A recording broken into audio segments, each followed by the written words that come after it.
আসসালামু আলাইকুম ৰহমতুল্লাহি ওয়া বাৰাকাতুহু।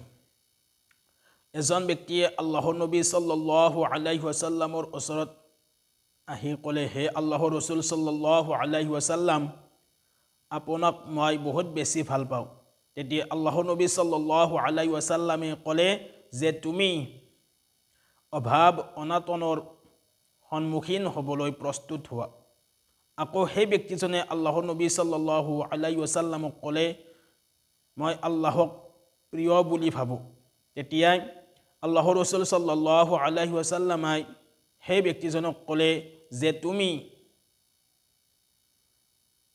অতি সোনকালে বিপদ আপদৰ সন্মুখীন হ'বলৈ প্ৰস্তুত হোৱা। নবীজি সাল্লাল্লাহু আলাইহি ওয়াসাল্লামে কৈছে যে নবীসকলে কঠোৰ বিপদ আপদৰ সন্মুখীন হয়। সকলোতকৈ বহুত বেছি নবীসকলে বিপদ আপদৰ বাধা বিঘিনিৰ সন্মুখীন হয়।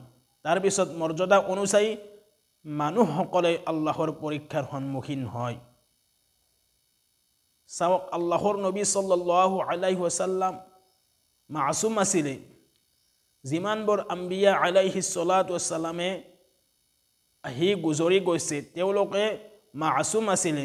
তাৰপিছতো আল্লাহৰ নবী সাল্লাল্লাহু আলাইহি ওয়াসাল্লামে কৈছে যে সকলোতকৈ বেছি বিপদ আপদৰ সন্মুখীন হয় নবীসকল।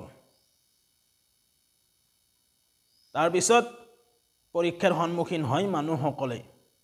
আৰু এই হাদিসটো আছে মুছনাদে আহমদ নামৰ হাদিসত। ইয়াৰ দ্বাৰা কি বুজোৱা হৈছে?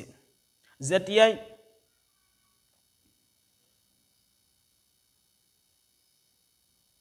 এজন মানুহে বিপদ আপদৰ সন্মুখীন হয় তেতিয়াই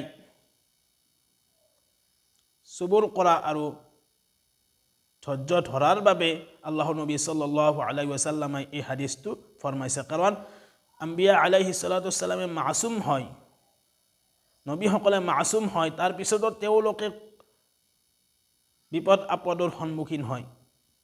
আৰু সেই বিপদ আপদ অহাৰ পিছত, মুসিবতবিলাক অহাৰ পিছতো তেওঁলোকে কেতিয়াও নিৰাশ হোৱা নাই। আল্লাহৰ ওচৰত পানাহ বিচাৰিছে, আল্লাহৰ ওচৰত সবুৰ কৰিছে, কান্দা কটা কৰিছে আৰু ধৈৰ্য ধৰিছে।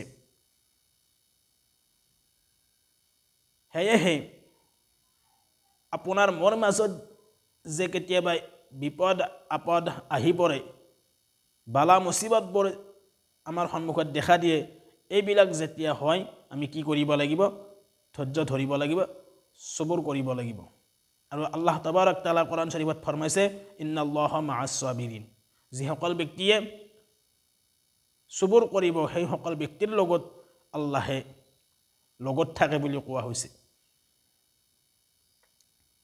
যিসকল ব্যক্তিয়ে বিপদ আপদ আহিলে, বালা মুসিবত আহিলে ধৈৰ্য ধৰিব, সবুৰ কৰিব, সেই সকল ব্যক্তিৰ লগত আল্লাহে থাকে, তেওঁলোকৰ বন্ধু হয় আল্লাহে। সেইকাৰণে আপোনাৰ মোৰ সন্মুখত যে এইবিলাক বিপদ আপদ বাধা বিঘিনি আহি পৰে, অভাৱ অনাটন দেখা দিয়ে, এইবিলাক আহিলে আমি কি কৰিব লাগিব? সবুৰ কৰিব লাগিব, ধৈৰ্য ধৰিব লাগিব। কাৰণ নবীসকল মাসুম আছিলে। তাৰপিছতো আল্লাহৰ নবী সাল্লাল্লাহু আলাইহি ওয়াসাল্লামে ফৰমাইছে যে সকলোতকৈ বেছি বাধা বিঘিনিৰ সন্মুখীন হয় নবীসকল, বিপদ আপদৰ সন্মুখীন হয় নবীসকল। তাৰপিছত মৰ্যাদা অনুযায়ী মানুহসকলে আল্লাহৰ পৰীক্ষাৰ সন্মুখীন হয়। যে আমি যে কেতিয়াবা আল্লাহৰ পৰীক্ষাৰ সন্মুখীন হওঁ, ডাঙৰ বেমাৰ দেখা দিয়ে, নানান ধৰণৰ পেৰেচানি মানুহৰ জীৱনৰ পৰা নুগুচা হৈ যায়, এইবিলাক হৈছে আমি আল্লাহৰ পৰীক্ষাৰ সন্মুখীন হৈ পৰিছোঁ। আৰু এই পৰীক্ষাৰ সন্মুখীন হোৱাৰ পিছত আমি কি কৰিব লাগিব?